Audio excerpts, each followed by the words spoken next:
Bismillahirrahmanirrahim. Assalamualaikum warahmatullahi wabarakatuh. Pada kesempatan kali ini kita akan bahas tentang perencanaan pondasi tiang. Dasar-dasar dari perencanaan pondasi tiang pada umumnya terdapat gaya longitudinal, pemancangan maupun gaya tariknya, dan gaya ortogonal terhadap batang, gaya horizontal pada tiang tegak, dan memai lentur yang bekerja pada ujung-ujung tiang, seperti gaya luar yang bekerja di keliling kepala tiang, memperlihatkan pada gambar berikut ini. Gaya luar yang bekerja pada kepala tiang seperti ditunjukkan pada gambar 6.2 adalah berat sendiri pada bangunan di atasnya, beban hidup, tekanan tanah, tekanan air, dan gaya dari luar yang bekerja langsung ke tubuh tiang seperti pada kita perlihatkan. Jadi ini adalah tiang, maka gaya pemancangan yang terhadap gaya tarik, ada gaya mendatar, kemudian agar gaya pergeseran akibat lentur. Gaya yang bekerja pada tubuh tiang adalah pada kulit beton, kemudian gaya lekat atau friction skin friction. Sebaliknya pada beban yang disalurkan pada tiang pondasi ke tanah pondasi sama sekali tidak menimbulkan masalah bila beban untuk kedua arah yaitu vertikal dan horizontal akan diperhitungkan. Pada waktu melakukan perencanaan umumnya diperkirakan pengaturan tiangnya terlebih dahulu. Dalam hal ini jarak minimum untuk tiang biasanya diambil 2,5 kali dari diameter tiang. Waktu menentukan susunan tiang ini pun dibuat seperti yang telah disebutkan agar mampu menahan beban yang tetap selama mungkin. Hal ini juga berguna untuk berbagai kesulitan, misalkan terdapat perbedaan penurunan atau diferensial settlement yang tak terduga. Sebagai tambahan, hal-hal ini seyuknya diperhatikan dengan benar. Tiang-tiang yang berbeda kualitasnya, bahan atau tiangnya memiliki beban atau diameter yang berbeda, tidak boleh dipakai untuk pondasi yang sama. Tiang diagonal dipakai pada tanah pondasi jika diperkirakan terjadi penurunan atau settlement akibat pemampatan consolidation. Tiang yang dipakai untuk kepala jembatan abutment pada lapisan tanah lembek menderita beban eksentris tak bergerak sehingga harus direncanakan dengan teliti. Hal-hal yang seperti itulah harus diperhitungkan dalam perencanaan. Rincian perencanaan yang pertama, mula-mula dilakukan pemeriksaan tanah, ya. Kemudian dari penyelidikan tanah tersebut maka pondasi tiang, diameter, jenis, dan panjang tiang dapat diperkirakan. Panjang tiang dengan mudah dapat diperkirakan dari hasil penyelidikan tanah pada log bore. Kemudian dihitung daya dukung atau bearing capacity yang diizinkan untuk tiang pada kondisi yang berbeda. Daya dukung seyuknya diperiksa untuk peristiwa biasa dimanapun waktu gempa, tetapi bagi daerah yang bebas terhadap gempa, pemeriksaan waktu gempanya tidak diperlukan. Diperlukan tambahan biaya atau daya dukung, hitungan tambahan bahwa daya dukung atau bearing capacity yang diizinkan bisa didapat dengan memperhatikan ketiga macam arah gaya tekan, gaya tarik, dan arah pada mendatar. Bila pendukung tiang diizinkan suatu diperkirakan, maka daya dukung untuk pondasi tiang menurut gambar 6.4 maka berarti didistribusikan pada kepala tiang, maka ditetapkan bahwa VO, HO, dan MO bekerja pada kelompok tiang pada satu kesatuan. Setelah beban pada kepala tiang dihitung, pembagian atau distribution momennya, lentur dan gaya geser tiang pada arah dapat dicari, lalu pengecekan yang lebih detail. Jadi HO VO dan MO. VO itu gaya vertikal, horizontal, dan momen guling. Dalam perencanaannya memiliki tahapan seperti pada diagram cat seperti ini. Jadi penentuan bangunan, sistem pendukung pondasi, skala beban, penurunan diizinkan, perkiraan bentuk dan ukuran diameter tiang, dan jumlah tiang setelah penyusunannya. Kemudian apakah dihitung daya dukung vertikal penahan. Kemudian jika masuk maka reaksi vertikal, jika tidak maka kembali pada reaksi tiang, dan seterusnya. Nanti teman-teman bisa baca pada materi. Daya dukung diizinkan, maka daya dukung vertikal yang diizinkan RA sama dengan 1/N RU sama dengan 1/N RP plus RF R, di mana N adalah faktor keamanan yang biasa dipakai pada tabel 6.5 nanti. Rn adalah daya dukung batas pada tanah beton dalam tonase. Rp adalah daya dukung tiang terpusat dalam ton. Kemudian Rf adalah gaya geser dinding tiang dalam ton. Maka daya dukung batas RU pada suatu cara di mana diperhitungkan data-data penyelidikan lapisan di bawah permukaan atau penyelidikan berdasarkan rumus statika pada suatu cara di mana diperkirakan dilakukan tes pembebanan atau loading test pada tiang. Cara terakhir ini yaitu tes pembebanan pada pertimbangan biaya, waktu, dan sebagainya. Nah, gaya luar atau gaya pemanjangan, maka ada pembebanan P, tumpuan, kemudian gaya geser RF, lapisan antara, lapisan pendukung, daya dukung RP, ya, daya dukung tiang. Faktor keamanan apabila jembatan jalan raya, tiang pendukung keamanan beban tetapnya 3, tiang geser 4, pada jembatan kereta api adalah 3, dan pada konstruksi pelabuhan itu lebih besar dari 2,5. Waktu gempa dan beban sementara, gempanya adalah 2 pada jalan raya untuk tiang pendukung, tiang gesernya 3, si kereta api 1,5, tiang gesernya 1,2. Kemudian konstruksi pelabuhan pendukungnya adalah 1,5, gesernya 2. Jadi maka jika berat sendiri baik tiang cukup besar, maka tiang yang dicor di tempat as in place RA sama dengan 1/NN RU kurangi WS dikalikan ditambah dengan WS kurangi V berat sendiri. Jika berat sendiri tiang, misalkan tiang pracetak diameter kecil, dapat diabaikan, tapi RA sama dengan 1/NN RU, RU sama Q D kalikan A ditambah dengan U sigma LI kalikan FE. Di sini RA, RU, dan N adalah besarannya sama seperti di atas. WS berat efektif tanah yang dipindahkan oleh tiang, W berat efektif tiang, ID adalah daya dukung terpusat ton, dan A adalah luas ujung daripada tiang meter persegi. Seperti pada samping yang lalu, ada tiang yang berbentuk persegi, bulat, persegi 6, dan sebagainya.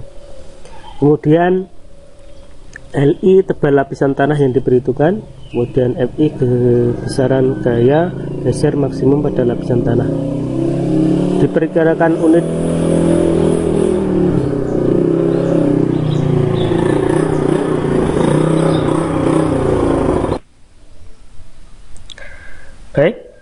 perkiraan satuan unit daya dukung terpusat ID diperoleh dari hubungan antara L dibagi dengan D pada gambar 6.7, dan QD dibagi N dikalikan L adalah panjang ekivalen penetrasi pada lapisan pendukung, dan diperoleh gambar 6.8. D adalah diameter tiang, dan N rata-rata adalah harga rata-rata dari N ujung tiang yang didasarkan pada persamaan N rata-rata adalah N1 plus N rata-rata 2 dibagi dengan 2. N rata-rata untuk perencanaan tiang pondasi pada ujung tiang, N1 adalah harga N pada ujung tiang, dan N2 adalah harga rata-rata N pada jarak 4D pada ujung tiang. Kita contoh pada untuk tiang dicor di tempat case in place, ide diambil diperkirakan dari daya dukung yang diizinkan. Jadi ini misalkan contoh SPT, nilai SPT daripada pengujian daya dukung tanah. Di sini ada kedalaman 0, 2 meter, 4 meter, seterusnya sampai kedalaman 40 meter. Namun pengujian tersebut pada kedalaman 2 meter. Dari jenis tanahnya ada tanah permukaan, lanau berpasir, lempung berlanau, kemudian pasir halus berlanau, dan pasir halus. Dari SPT ini diperoleh harga N. Di 2 meter pertama masih kecil sekali, kemudian 4 meter sekitar 3 sampai 4, kemudian turun lagi di 6 meter masih di antara 2 SPT-nya, N-nya, terus sampai kedalaman 22 mencapai lebih dari 10 N-nya, kemudian di kedalaman 28 mulai agak merata, terus semakin tidak terjadi perubahan dari nilai SPT 19, 24 di kedalaman 29, kemudian 29 di kedalaman 20, 30, 34, 39, dan 43 serta 47. Maka tahanan tiang, diagram perubahan panjang dari pemanjangan tiang berdasarkan tumpuan direncanakan apabila pipa baja diameternya adalah 800 mm atau 80 cm. Maka tiang yang dihitung berdasarkan contoh tiang sebelumnya adalah nilai daripada rata-rata antara 24 N sampai 39. Kita akan contoh pada gambar berikut ini. Kalibrasinya adalah harga N, jadi pada kedalaman 29 bernilai N-nya adalah 24, pada kedalaman 30 29, pada kedalaman 31 adalah 34, dan pada kedalaman 32 adalah 39.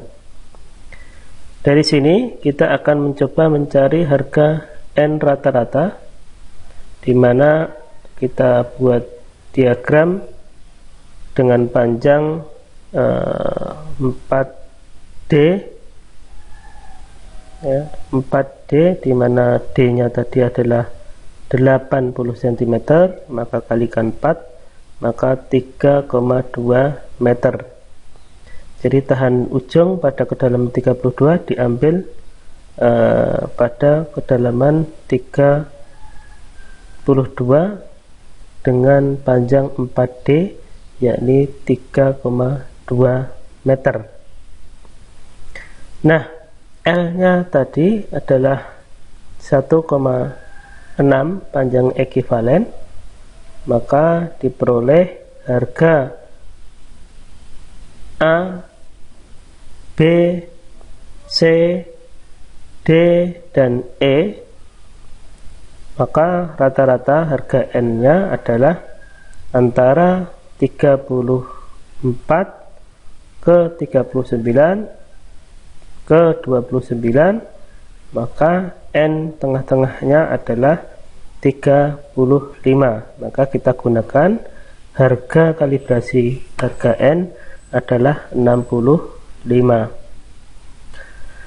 Nah, panjang ekivalen penetrasi BD dan L adalah tadi 1,6, maka daya dukung pada ujung tiang, karena tiang dari baja pada umumnya memiliki ujung yang terbuka, maka dibagi L per D.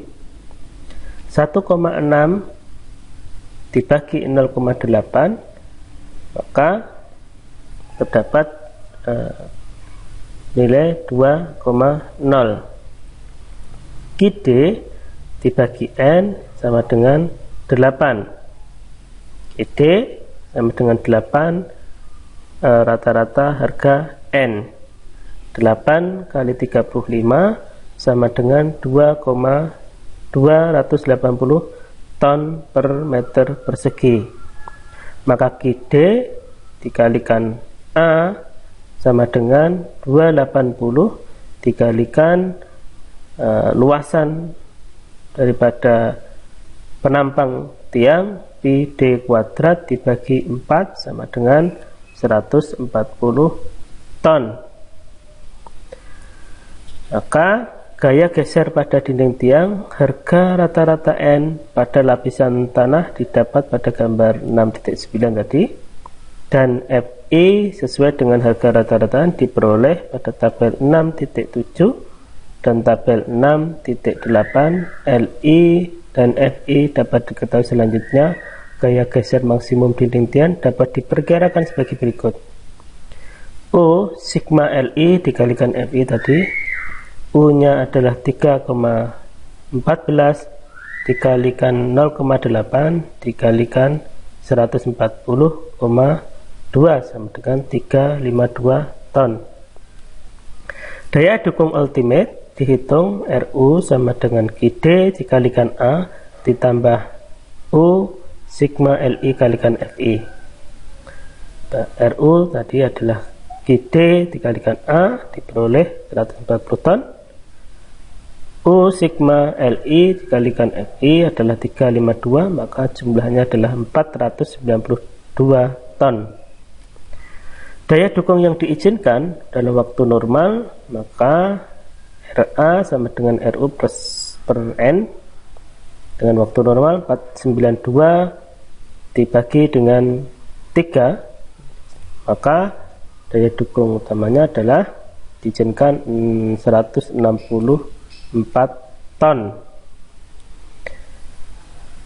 Nah, pada keliling geser permukaan digolongkan pada lapisan tanah pada kedalaman 4 sampai 6, 6 sampai 24, 24 30, 32 rata-rata.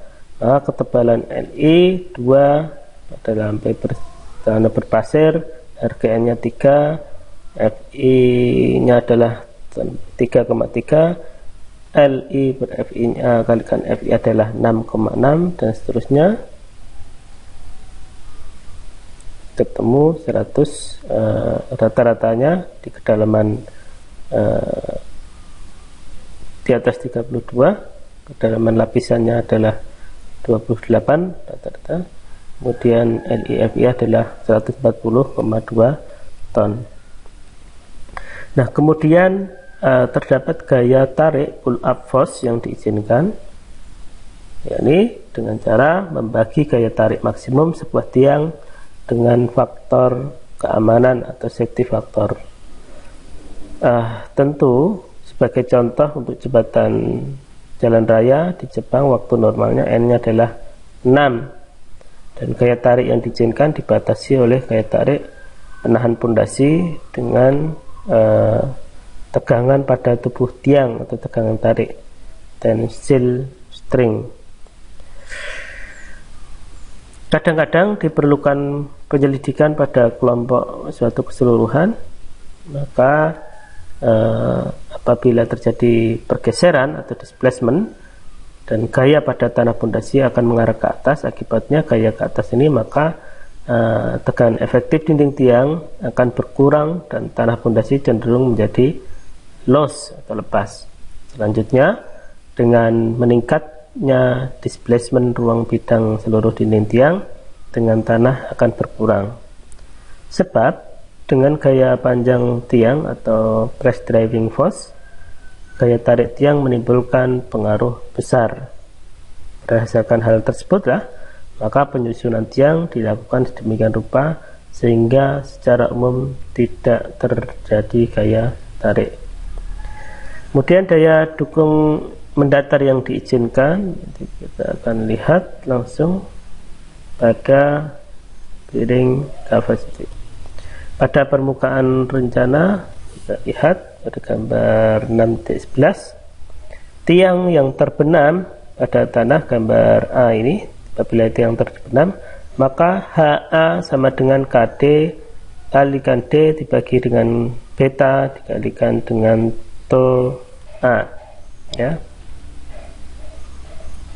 Kemudian jika tiang menonjol di atas seperti pada gambar ini, biasa ada di jembatan, ya, maka HA sama dengan 4E 1 titik kalikan B pangkat 3 dibagikan 1 plus B beta dikalikan H to A, di mana HA adalah daya dukung mendatar yang diizinkan kilogram, K koefisien reaksi di tanah dan di bawah permukaan, kemudian vertikal ke arah vertikal kilogram meter kubik, D diameter tiang meter, ke E adalah kekakuan lentur dari tiang kilogram, kemudian H adalah tiang yang menonjol di atas tanah, kemudian to A besarnya geser normal. Besarnya pergeseran to A atau normal merupakan gaya harga yang kasar untuk memberikan daya dukung diizinkan dalam arah mendatar. Batasan daya dukung yang diizinkan nanti ada beberapa hal yang perlu kita ketahui, di antaranya adalah gaya geser pada